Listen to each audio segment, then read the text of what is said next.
Friends, આ છે આજની આપણી રેસીપી ચીઝ ખડા પાવભાજી.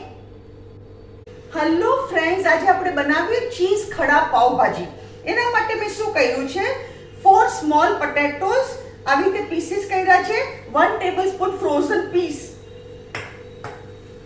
3 ટમેટોસ મીડિયમ સાઇઝના, 1 અનિયન અને 1 સ્મોલ કેપ્સિકમ તમે લેજો આવી રીતે મોટા પીસીસ. અહીંયા 2 ટેબલસ્પૂન ઓઇલ ગરમ કરવા મૂક્યું છે, બટર જોશે, મીઠું જોશે, મરચું લાલ મરચું જોશે, લસણની ચટણી, આ લસણની ચટણી અને પાવભાજી મસાલો. હવે આપણે શું કરીએ, આમાં આટલી હું લસણની ચટણી નાખું છું. હું હળદર બિલકુલ નથી નાખતી, પાવભાજી બનાવો ને whether it is ખડા pav bhaji or આપણે પાવભાજી રેગ્યુલર, પણ I don't put Haldi powder. હવે મેં અનિયન્સ નાખ્યા, એને આપણે સોટે કરીએ.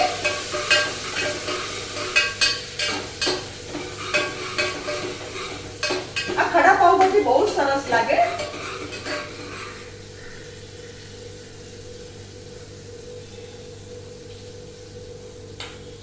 અનિયન્સ ને આપણે સોટે થવા દઈએ. આપણે અનિયન સોટે થઈ ગયા. હવે આપણે કેપ્સિકમ નાખી દઈએ.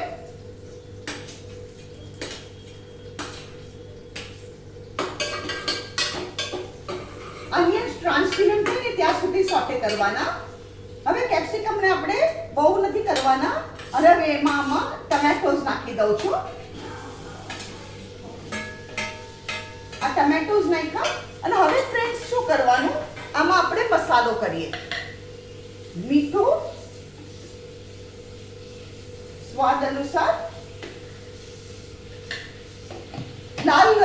લસણની ચટણીમાં લાલ મરચું છે તો એ પ્રમાણે આપણે લાલ મરચું નાખવાનું, કારણ કે લસણની ચટણી ઓલરેડી સ્પાઇસી છે. મેં અહીંયા ચપટીક લાલ મરચું નાખ્યું છે. પાવભાજી મસાલા અને 1 ટેબલસ્પૂન શુગર. હું તમને શુગર કહેતા ભૂલી ગઈ હતી. 1 ટેબલસ્પૂન શુગર. હું છે ને ખડા પાવભાજીમાં થોડી શુગર નાખું છું. આપણી રેગ્યુલર પાવભાજી કરું ને એમાં હું શુગર નથી નાખતી. આને બરાબર મિક્સ કરી દીધું આપણે. હવે આપણે શું છે, ટમેટાને ચડાવવાના નહીં. એનું કારણ શું છે, આપણે ટમેટાના રસામાં જ આપણી પાવભાજી ચડવાની છે. બીજું મારું સિક્રેટ ઇન્ગ્રેડિયન્ટ છે, મેં છે ને અહીંયા 1 ટેબલસ્પૂન ભરીને નહીં, કાપીને 1 ટેબલસ્પૂન આ લસણની ચટણી બનીને એમાં જ મેં આ ચણાનો લોટ લીધો છે.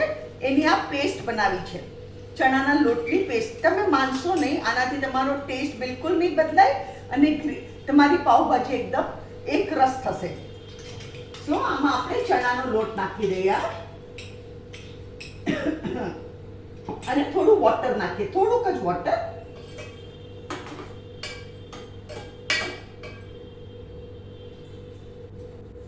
મેં અહીંયા 5 ગ્લાસ જેટલું પાણી નાખ્યું. અને હવે આપણે એમાં આપણા આ પોટેટોસ પીસ કરેલા અને ગ્રીન પીસ નાખી દઈએ, વટાણા. દેટ ઇઝ હું ફ્રોઝન વટાણા વાપરું છું. તમારે ફ્રેશ હોય તો તમે ફ્રેશ બી વાપરી શકો, નોટ એન ઇશ્યુ.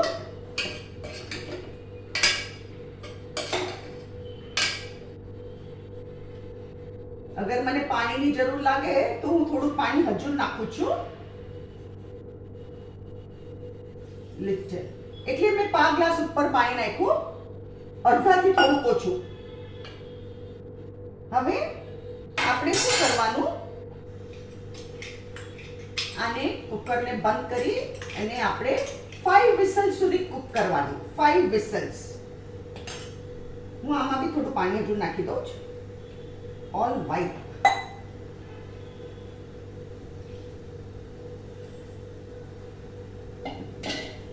અને 5 વિસલ સુધી આપણે કુક કરવાની. 5 વિસલ્સ. ઓકે, આપણું પ્રેશર ઓછું થઈ ગયું. હવે આપણે આને ખોલીએ. મસ્ત થઈ ગઈ આપણી પાવભાજી. હવે આપણે પ્લેટિંગ તૈયાર કરીએ. અહીંયા મેં 2 બટર વાળો પાવ કર્યો છે, બટર્ડ ધીસ થિંગ.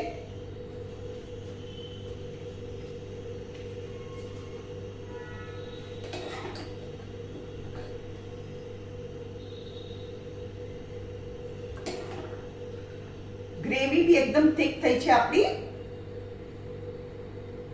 હવે શું કરવાનું, આના ઉપર બટર નાખું છું. હું અંદર બટર નથી નાખતી, ખાલી ઉપર જ નાખું છું. આવી રીતે બટર નાખ્યો. હવે કોથમરી ભભરાવાની અને cheese, main important, this is cheese ખડા પાવભાજી. ચીઝ ખડા પાવભાજી, ઇટ ટેસ્ટ યમ્સ. આ બચ્ચાઓને તો બહુ ભાવે, તમે કરીને ખવડાવજો અને ટિફિન બોક્સમાં આપો તો બી એ લોકોને મજા પડી જશે. ફ્રેન્ડ્સ, આ છે આજની આપણી રેસીપી ચીઝ ખડા પાવભાજી. અગર તમને મારી રેસીપી પસંદ આવે તો કમેન્ટમાં જરૂરથી લખો. તમે બી બનાવો. મારી વિડીયોને લાઈક કરો, શેર કરો અને મારી ચેનલને જરૂરથી સબસ્ક્રાઇબ કરો.